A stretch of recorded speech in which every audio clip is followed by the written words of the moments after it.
जो तुम्हारे पिता का हत्यारा है, उसके पीछे सेवकों की भांति हाथ जोड़कर चल रहे हो।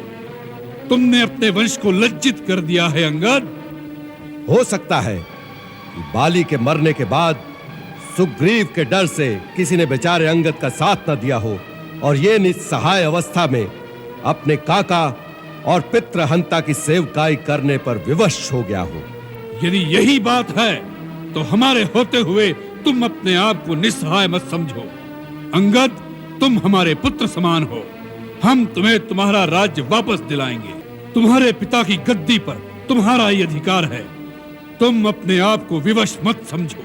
अपने हृदय में प्रतिशोध की ज्वाला को बुझने मत दो। तुम राम के विश्वसनीय हो।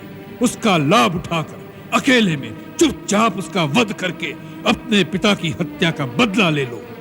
यही एक वीर पुत्र का कर्तव्य है।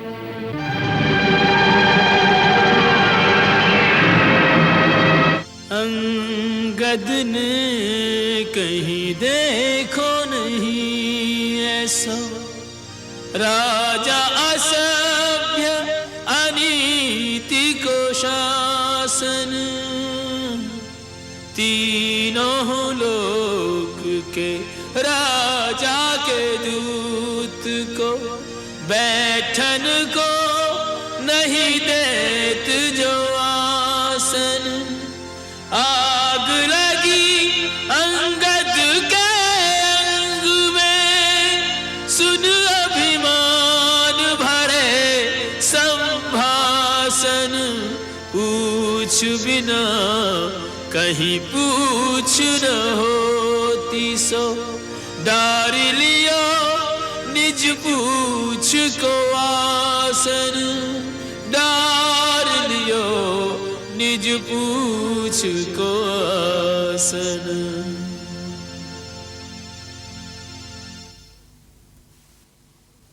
हे दशग्रीव, अब मेरे आने का कारण सुनो। मैं आपके हित और भलाई के लिए श्री रघुवीर का दूत बनकर आया हूं। महाराज, मेरे पिता से आपकी मित्रता थी, इसलिए भी मैं आपको भली सम्मति देने आया हूं। आपका उत्तम कुल है। आप पुलस्त्य ऋषि के पौत्र हैं। आपने शिव जी और ब्रह्मा जी की पूजा करके उनसे बहुत से वर पाए हैं और आपने सब काम सिद्ध किए हैं। उसी शक्ति से आपने समस्त लोकपालों को भी जीत लिया है, परंतु फिर आपने किसी संगदोष अथवा कुमति के कारण उन शक्तियों का दुरुपयोग करके ऋषि, देवता, गंधर्व, अप्सरा, नाग, यश और राजाओं का बड़ा अपराध किया है। उसी राजमत से अंधे होकर आप अब जगत जननी सीता जी को हर लाए हैं। जब पाप कर्म इस प्रकार अपनी पराकाष्ठा को पहुंच जाते हैं तो दैवी शक्तियों को पाप का नाश करना ही पड़ता है, परंतु उस नाश के साथ ही पापी की घोर दुर्गति होती है। उसका अंत बड़ा भयानक होता है और मृत्यु उपरांत उसकी दशा अत्यंत दुखदायी होती है। आपके पाप आज आपको उसी सीमा पर ले आए हैं। मैं आपके हित के लिए आपको यही परामर्श देने आया हूं कि यही एक ऐसा क्षण है जब आप चाहे तो श्री राम से क्षमा मांगकर उनकी शरण में चले जाएं। श्री राम की यह आन है कि सच्चे हृदय से शरण में आने वाले के दोषों को नहीं देखते। जिसने शरण में आकर पुकारा कि मेरी रक्षा कीजिए प्रभु, मेरी रक्षा कीजिए, ऐसी आर्त पुकार सुनते ही प्रभु अपने शरणागत को अभय प्रदान कर संसार के समस्त दुखों से मुक्त कर देते हैं। उनके बाणों में तीनों लोगों को एक साथ भस्म कर देने की शक्ति होते हुए भी वो एक सच्चे वीर की भांति दया को नहीं छोड़ते। इसलिए आप मेरी मानिए, इसी समय गले में कुल्हाड़ी डालकर और दांतों में तिनका दबाकर अपने समस्त कुटुंबियों के साथ श्री राम की शरण में जाकर माता जानकी को बड़े आदर के साथ उनके पति को लौटा दें। श्री राम ऐसे उदार और कृपालु हैं कि आपके क्षमा शब्द कहने से पहले ही वो आपको क्षमा कर देंगे। अच्छा, हमारे क्षमा मांगने पर वे हमें क्षमा कर देंगे?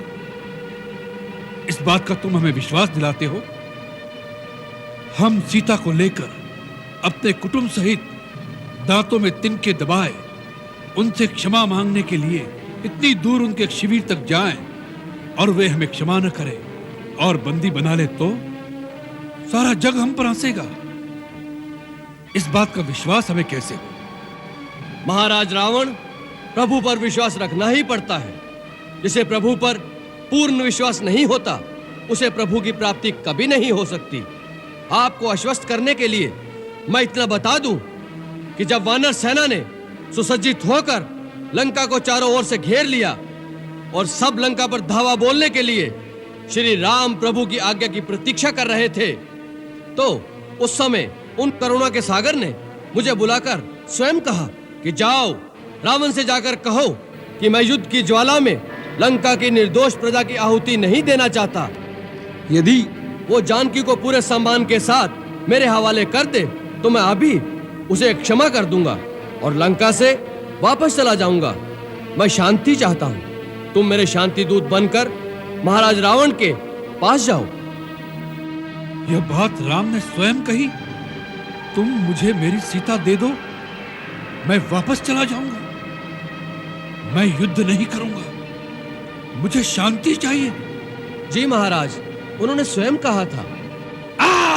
यही बात तो हम तुम्हारे मुंह से सुनना चाहते थे। यही बात राम ने कही कि मैं युद्ध नहीं करूंगा, मुझे शांति चाहिए। मूर्ख, इस बात में तुझे राम की करुणा दिखाई दी, उसका भय दिखाई नहीं दिया कि रण क्षेत्र में रावण के सामने आने के विचार से ही उस धनुर्धारी के हाथ पांव कांपने लगे। जिसकी प्रिय पत्नी को कोई हर के ले गया हो, उस शत्रु के लिए इतने महीनों से उसके रक्त में प्रतिशोध की कोई ज्वाला नहीं भड़की, तो फिर वो क्षत्रिय का रक्त नहीं होगा। वो तेरा परमवीर जो भिखारियों की भांति हमसे सीता की भीख मांग रहा है, उससे जाकर कह दो कि सीता कोई भिक्षा में देने वाली वस्तु नहीं है। ऐसे अनमोल रत्न को तो अपने बाहुबल से जीतना पड़ता है। माता सीता को उन्होंने अपने बाहुबल से ही जीता था। महाराज, शायद आप भूल गए कि वो शिव धनुष जिसे श्री राम प्रभु ने तिनके की भांति उठाकर तोड़ दिया था, उसी धनुष पर अपने बाहुबल की परीक्षा करने कभी आप भी गए थे और सुना है वो आपसे उठाया भी नहीं गया था। प्रतिशोध वीरता की निशानी नहीं होता और कायर में शत्रु को क्षमा करने का साहस नहीं होता। इन दंत कथाओं में क्या रखा है मूर्ख वानर? तुमने कहा था तुम्हारे पिता हमारे मित्र थे, परंतु अपने कुल का परिचय नहीं दिया तुमने। महाराज, देवराज इंद्र के पुत्र महाराज बाली का मैं पुत्र हूं। मेरा नाम अंगद है। मैंने ऐसी भी एक दंत कथा सुनी है कि मेरे पिता महाराज बाली ने एक बार रावण नाम के किसी प्राणी को अपनी पूंछ में बांधकर कई पर्वतों पर घूमते रहे थे। यह वही बाली है जिन्होंने अमृत मंथन के समय समुद्र को मथने में सहायता की थी। तुम वानरराज वाली के पुत्र हो। उनकी हमारी तो मित्रता की संधि थी। हमें यह देखकर अत्यंत दुख हो रहा है कि ऐसे महाबली के पुत्र होकर एक तुच्छ नर के तुम दूत बनकर इतनी प्रसन्नता दिखा रहे हो। जो तुम्हारे पिता का हत्यारा है, उसके पीछे सेवकों की भांति हाथ जोड़कर चल रहे हो। तुमने अपने वंश को लज्जित कर दिया है अंगद। हो सकता है कि बाली के मरने के बाद सुग्रीव के डर से किसी ने बेचारे अंगद का साथ न दिया हो और ये निस्सहाय अवस्था में अपने काका और पितृहंता की सेवकाई करने पर विवश हो गया हो। यदि यही बात है तो हमारे होते हुए तुम अपने आप को निस्सहाय मत समझो। अंगद, तुम हमारे पुत्र समान हो। हम तुम्हें तुम्हारा राज्य वापस दिलाएंगे। तुम्हारे पिता की गद्दी पर तुम्हारा ही अधिकार है। तुम अपने आप को विवश मत समझो। अपने हृदय में प्रतिशोध की ज्वाला को बुझने मत दो। तुम राम के विश्वसनीय हो। उसका लाभ उठाकर अकेले में चुपचाप उसका वध करके अपने पिता की हत्या का बदला ले लो। यही एक वीर पुत्र का कर्तव्य है।